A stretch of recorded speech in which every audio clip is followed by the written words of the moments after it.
Hi, this is Lisa and welcome to my channel. Today we are going to make a roping bridle and a tie down for your roping set. For the bit, you can use various bits and you can check online. However, usually it is a shank bit, curb. I'm not going to even discuss what goes in the middle. And can be simple or fancy like this, but generally they're fairly simple with maybe a decoration on the outside. The one thing though that the bits do need is a slobber bar or slobber strap that is going to join the bottom of the bit. And the reason for that is so that the ropes and reins don't get cut up and pull the bit and hurt the horse. Now Rio Rondo sells these in metal, but we're not going to use metal for roping. Now you can order all sorts of really cool shank bits from Rio Rondo, or the stuff that comes with the saddle kit can be used as well. And what I've done is cut out these two right here. And what I want to make sure is I have a right and a left. I also have these cute little conchos, and these are going to fit really nicely on this blank circle right there. So what I'm going to do is take a little bit of sandpaper, and again, making sure I have a right and a left, I'm going to sand where that circle is and the back of these that I'm going to use. So I need two of those. To trim those, I'm just using an army painter, sharp little nippers, to make sure I get all the edges so they look nicer. Once that's done, I can put a drop of crazy glue on there and glue those on.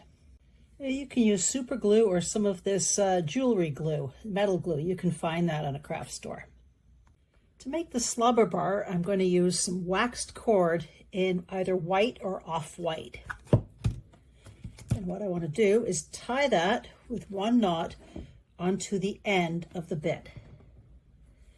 Just threaded it through, and I'm going to do a simple knot.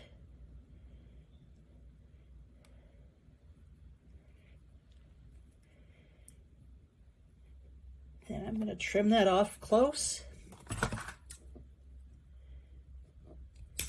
and dab a little bit of glue so that knot doesn't come undone. There's the one side. I'm going to take the other and thread it through the loop, making sure it's going to work as a right and left, so it's going to go in from the back side. And you want to set the distance apart so that it's not too tight. It won't pull your bridle when it's on the horse, but not too loose so it doesn't hang. Once you figure out what distance you want, tie another knot, trim it, and glue it as well. And here you can see the bit. The outsides are on both outsides, and then I'm going to let that dry. For the bit, you must also have a curb chain. So I'm going to take some of my chain and put a little tiny O-ring on that. And then on the other one side of the bit, at the top, I'm going to link that in and close it up.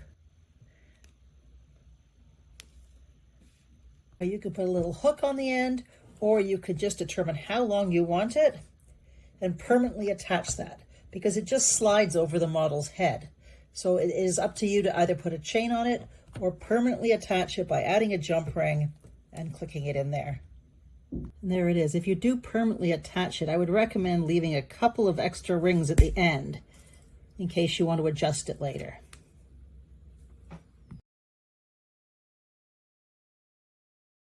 The bridle hanger, you can make any type you want, and I'm just going to put a piece of leather through the top. And remember, the chain needs to be behind the leather. The curve goes to the front. I'm just going to put that through and glue it down. Now, roping is always using pretty plain stuff, but you can use a nice buckle. So I've picked a buckle to match my leather, and I'm going to put it onto this piece of leather and then determine on the model where I want that to sit. It should be sitting in a different place than your noseband hanger. I like it just around the eye level, just above the eye. Trim and glue that down. On the other side, I'm going to put another piece of leather, remembering to keep the chain to the back, and glue that on. Now take the long side, buckle it up, making sure your bit is going the correct direction, and that the chain is at the back.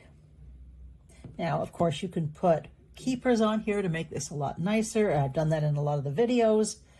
But all we're going to do on this one is add a 1 ear holder to it. The 1 ear piece, and this is pretty much adjusted to the length of my horse now. I'm going to take a piece, fold it over like you would a brow band, and just glue that down. Be sure when you glue it that you don't glue the part here and it can move. On the horse, determine how you want that to go around the ear.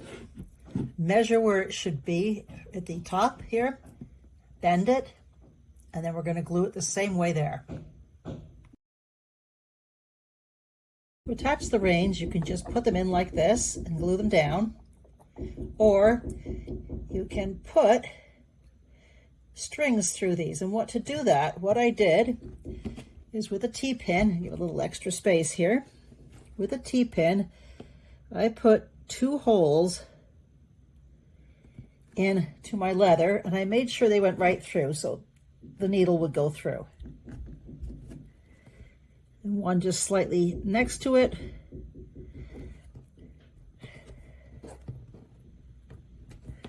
And then on the other side of where it attaches to the bit, the same 2 holes. And take a short piece of thread or wax cord and put that on the smallest needle that will fit for that.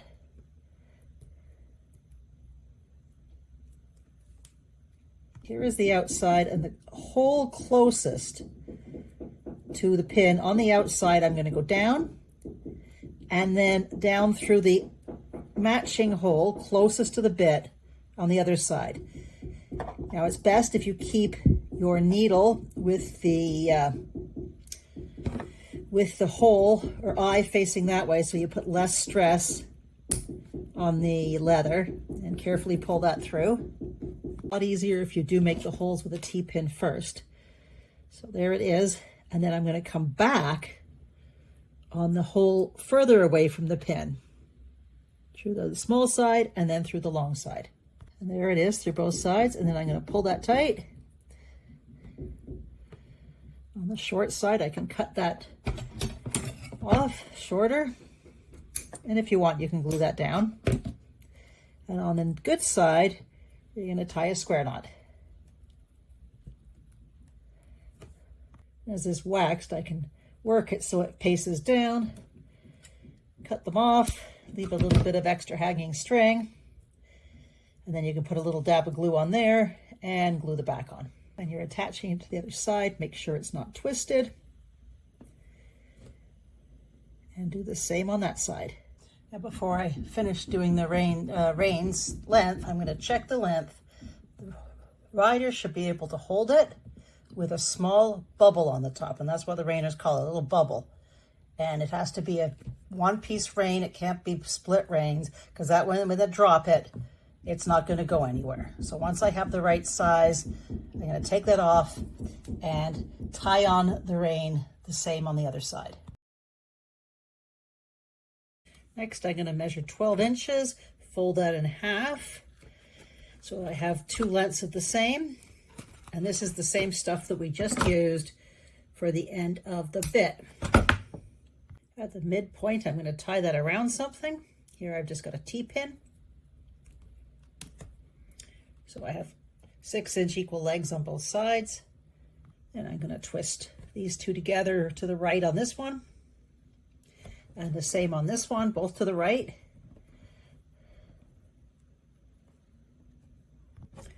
Now I've got them both tight. I'm going to pull them, hold them together, and twist them to the left.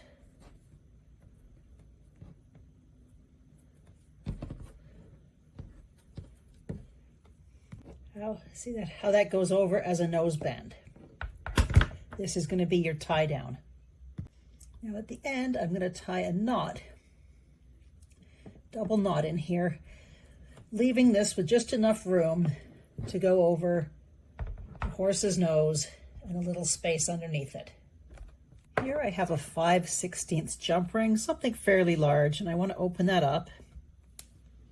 Then I'm going to thread that through the knot here, and this is what's going to attach to the tie down. Once it's threaded through, close the jump ring up. I'll trim off any of this excess coming out from the knot. And I'm going to put glue on there to hold it nice and tight. And that's the part of the noseband. And I've pushed the opening up into there, put quite a bit of glue on that, and I'm going to set it aside. Now for the hanger to put the noseband on the horse, I'm going to show you how to do a little bleed knot. You can also just normally attach a piece of leather around that, but let's have a look at this fun little bleed knot. Now for this step, I would recommend using a stiff leather. This is thin and it's a really not something you'd normally use for tack, as opposed to this, because it is really hard to control and put this through. However, if you are good at this, I am not, you can use a good leather. Now for the piece that goes over the head, cut it at least 7 inches. For this piece on the other side, you don't need so much. And what you're going to do is fold it over here with a small piece on the inside and the long piece on the outside, and fold it over. Now I'm going to open it out, and right where the bend was, I'm going to take a knife and right down the middle, I am going to cut a slice close to where that knot is, or quite close to where that bend is. Then with a pin, I'm just making sure that that hole is indeed big enough.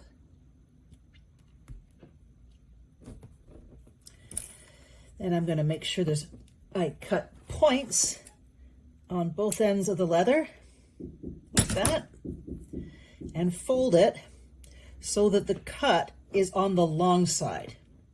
Then I'm going to take the small side and put that through. Now this is the part that's hard to do if you're using soft leather. It is actually quite easy to do with this thicker, or not thicker, but firmer leather. You have it through, pull that tight, and you want it around where you expect the hanger to be. We'll move it later. Pull it as tight as you can. Then you're going to open it up, and you're going to put the slit this time as close as you can to the end here, to the corner, into the short piece this time. Check it with a pin. Here's where I am so far, the short piece here, then I'm going to fold over the long piece and thread it through. When you're closing it, make sure it doesn't twist,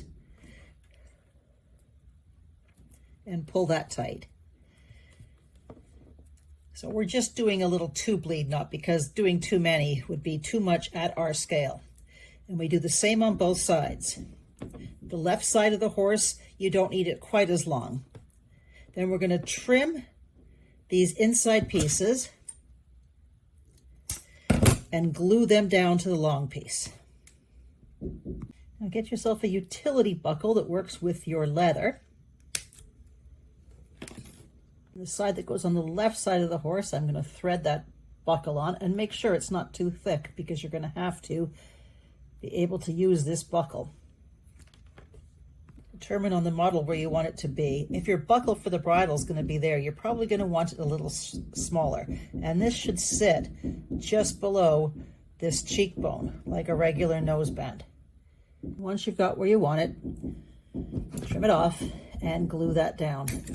And remember, the quality of your work is based on how long you take on it, how much care you put into this. This is just my sample. And I'm just going to thread this other piece through and adjust it for my horse.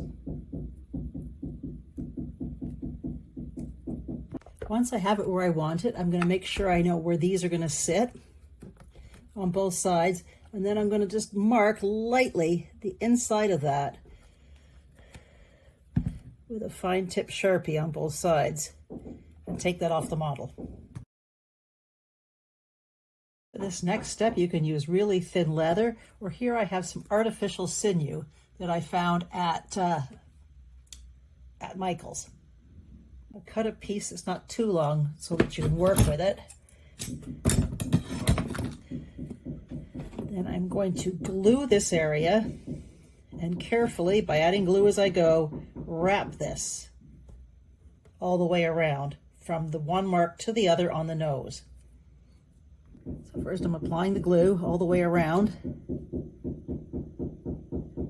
And as usual, I'm using the Oohoo glue.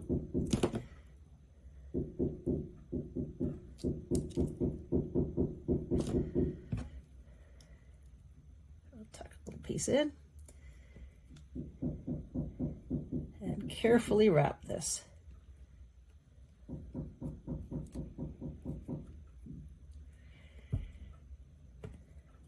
Just catching that end in there. And there it is, fully wrapped, and I'm just gluing this piece down. And I could have been a little more careful with that, but you get the idea.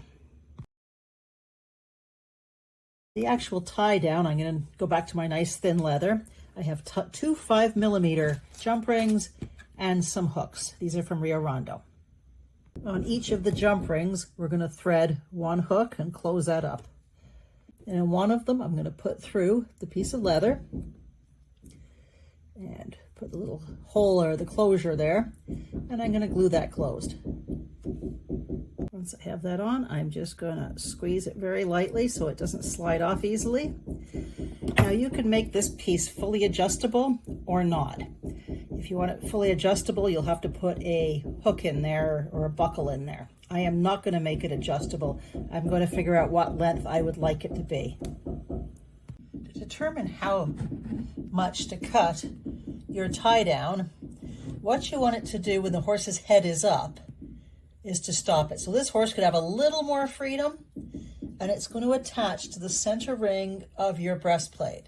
So whatever you decide, to make sure you leave all this room for this buckle. So I'm going to bend mine about there, add the other ring, and again, if you want, you can put a buckle there to make it adjustable. And there is your tie down complete and your bridle complete. And we are going to take a look at how to use all this stuff in an upcoming video on how to take photographs, and I'm going to be concentrating on roping. And there we go, the finished bridle and tie down. And coming soon, we'll talk about how to make a roping setup photograph. And while we're waiting, please check out these other videos. And thanks so much for joining me.